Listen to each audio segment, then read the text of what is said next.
Okay so पिछले कुछ दिनों से एक स्टॉक के बहुत ज़्यादा यहाँ पे चर्चे हो रहे हैं और उसका नाम है आईटीसी। ठीक है, आईटीसी के चर्चे यहाँ पे क्यों हो रहे हैं? क्योंकि स्टॉक यहाँ पे करीब पिछले एक हफ्ते में यहाँ पे करीब 15% यहाँ पे करेक्ट हो चुका है अपने मतलब जिस भी प्राइस मतलब जो भी चल रही थी स्टॉक की।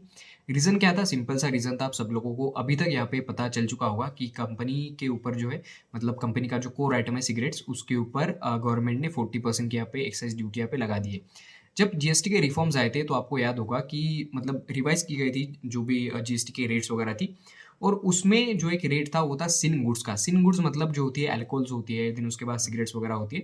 तो इन सब चीज़ों के ऊपर जो है वो यहाँ पे एडिशनल टैक्स यहाँ पे गवर्नमेंट चार्ज करने वाली थी एंड द रीज़न बीइंग क्योंकि यूथ बहुत ज़्यादा उन सब चीज़ों की तरफ यहाँ पे जा रहा है तो उसको भी क्योर करने के लिए मे बी उनका एक रीज़न उन्होंने उस टाइम पे यहाँ पे दिया था कि जितने भी सिन गुड्स होंगे सिगरेट्स, अल्कोहल्स उसके ऊपर हम यहाँ पे टैक्सेस लगाएँगे। तो आईटीसी का जो एक प्रोडक्ट है जहाँ पे मतलब मेजर रेवेन्यू यहाँ पे आता है आईटीसी का वो सिगरेट से आता है तो उसके ऊपर अभी 1st ऑफ फरवरी से यहाँ पे जो है वो एडिशनल टैक्स यहाँ पे लागू होने वाला है। तो मतलब सिगरेट्स महँगी होने वाली है, राइट? तो अगर आप इसके ओवरऑल अगर आप इनके रेवेन्यू सोर्सेज अगर आप देखोगे, ठीक है, मैंने ये अकाउंट सेक्शन में इनके मैं आया हूँ और मैं ये नोट्स देख रहा हूँ, ठीक है, जहाँ पे मुझे पता चलता है कि कौन से सेक्शन में कंपनी के कितना पैसा कंपनी कमाती है। तो कंपनी सिगरेट्स बेच के कंपनी ने 2024 के फाइनेंशियल ईयर में यहाँ पे 30,500 करोड़ के आसपास कमाया था, 30,600 करोड़ के आसपास, जो कि 2025 के फाइनेंशियल ईयर में कंपनी ने 32,631 सीआर के आसपास का यहाँ पे रेवेन्यू जनरेट किया था बाय सेलिंग सिगरेट्स। इसके बाद अगर आप ब्रांडेड पैकेज फूड प्रोडक्ट्स अगर आप देखोगे तो कंपनी ने करीब मतलब 18,270 करोड़ इस साल कमाए थे और पिछले साल कंपनी ने 17,200 करोड़ यहाँ पे कमाए थे।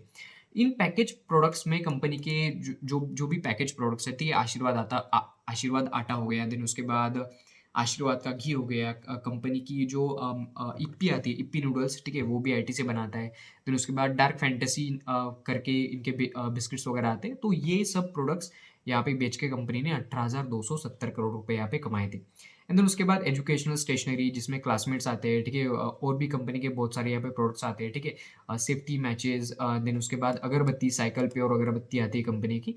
तो ये सब बेच के कंपनी ने यहाँ पे करीब 3700 सीआर यहाँ पे कमाए थे, राइट? 3700 करोड़ यहाँ पे कंपनी ने कमाए थे जो कि पिछले साल के कंपैरिजन में यहाँ पे कम था, ठीक है। उनके एग्री बिजनेस जो देखोगे मतलब कंपनी अगर कोई यहाँ पे जमीन अगर ओन करती है तो उन वो आता है एग्री बिजनेस में। तो यहाँ पे अनमैन्युफैक्चर्ड टोबैको मतलब जो भी अगेन दूसरी कोई टोबैको बनाने वाली कंपनी होगी तो उन्होंने जो उनको टोबैको बेची थी वो करीब 3500 करोड़ की बेची थी as compare to the previous year. ये करीब 1000 करोड़ से ज्यादा यहाँ पे उन्होंने जनरेट किया था। अदर एग्री प्रोडक्ट्स में अगर आप इनके देखोगे जिसमें कि व्हीट आते हैं, राइस आते हैं, स्पाइसेस आते हैं और ये कोई पैकेज प्रोडक्ट्स यहाँ पे नहीं, ठीक है, ये कमोडिटीज है मतलब जो किसान यहाँ पे उगाते हैं बेसिकली। तो ये पिछले साल उन्होंने बेचे थे 5,800 करोड़ के, इस साल कंपनी ने यहाँ पे बेचे 8,518 करोड़ के, मतलब इसमें करीब 80% के आसपास का जंप है, 70-80% के आसपास का।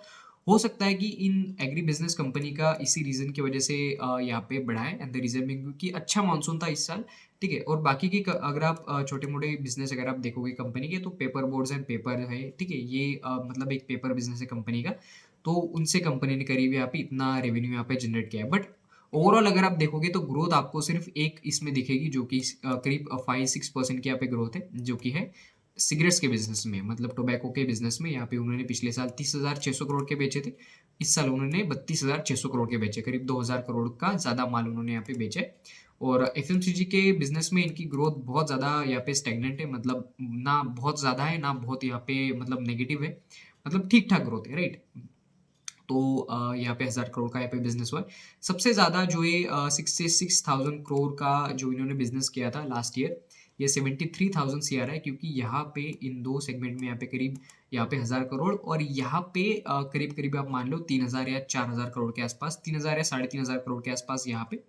तो ये बिजनेस यहाँ पे इनका बढ़ गया है। बाकी सारे बिजनेस आप देखोगे अगर आप सिगरेट्स के बिजनेस को छोड़ के तो ये बहुत ज़्यादा मतलब स्टेबल है, इसमें इतनी ज़्यादा कोई बहुत बड़ी ग्रोथ नहीं है, ठीक है।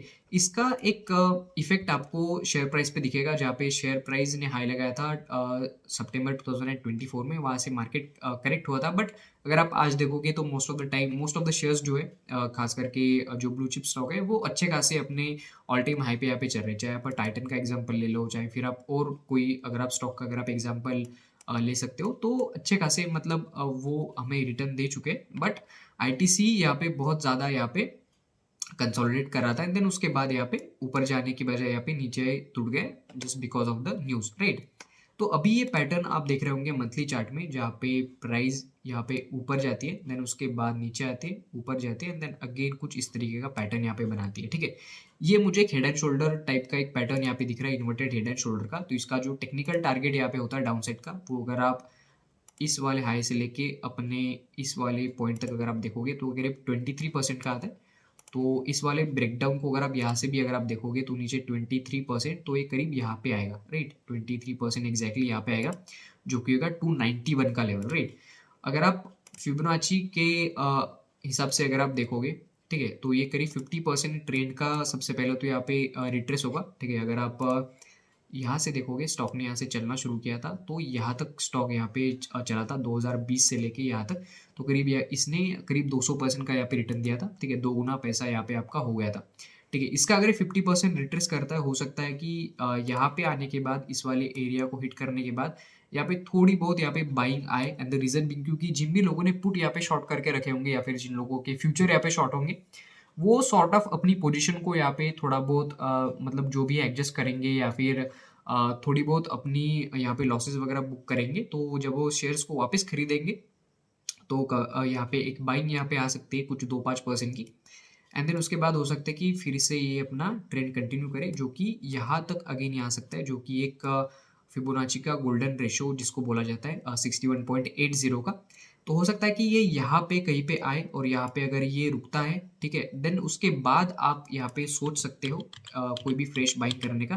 बट मैं कोई भी सेबी रजिस्टर्ड इंडिविजुअल यहाँ पे नहीं हूँ जो आपको बाइंग या फिर सेलिंग की यहाँ पे सलाह दूँ। तो मैं पर्सनली इस स्टॉक में एक चीज़ यहाँ पे प्रेफर करूँगा, क्योंकि 1 फरवरी से यहाँ पे ये नए रेट्स कंपनी के लागू होने वाले सिगरेट्स के ऊपर। तो फरवरी, मार्च, अप्रैल मतलब जो भी अगेन उसके बाद तो फिर आपके रिजल्ट से आने वाले, बट ये 3 महीने की साइकिल यहाँ पे कंप्लीट नहीं होगी, क्योंकि जनवरी तो यहाँ पे पूरा कंप्लीट हो जाएगा। तो फरवरी, मार्च एंड देन उसके बाद अगेन जून क्वार्टर के जो भी रिजल्ट्स आएंगे, जून क्वार्टर के या फिर जुलाई क्वार्टर के जो भी है, तो हमें उसमें देखना होगा कि कंपनी ने किस तरीके से अपने वॉल्यूम को यहाँ पे मतलब मैनेज किया है, ठीक है। अगर कंपनी चाहती है कि सिगरेट की प्राइस यहाँ पे रिजनेबली बहुत ज़्यादा ना बढ़े, तो उनको अपनी प्राइसेस यहाँ पे कम करनी होगी, जिससे उनके ऊपर टैक्सेस भी कम लगे।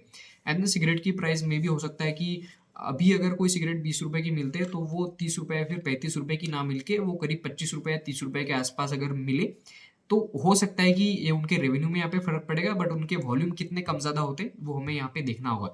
तो अभी फ़िलहाल तो इसमें आप ये जो ऊपर से गिरती हुई छुरी उसमें अपने हाथ डाल के अपने हाथ को काटने की यहाँ पे कोशिश मत करना, एंड द रीज़न बीइंग क्योंकि हमें नहीं पता है कि ये और यहाँ पे नीचे यहाँ पे कितना गिर सकता है।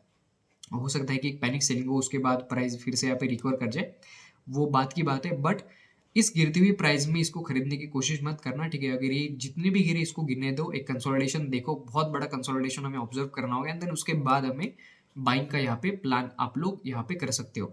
तो ये मेरी तरफ से कोई भी रिकमेंडेशन नहीं है बाइंग या फिर सेलिंग का, मैंने बस एक रिसर्च पर्पस के हिसाब से मैंने ये वीडियो यहाँ पे बनाया था, एंड देन मैंने फाइनेंशियल स्टेटमेंट दिखा के मैंने आपको ये बताया था, ठीक है। अब ये और कितना गिरेगा हम आने वाले अगेन अगले सेशंस में हम लोग देखेंगे। वीडियो अगर आपको पसंद आए तो आप वीडियो को लाइक कर सकते हो और चैनल को सब्सक्राइब कर सकते हो। Thank you so much for watching.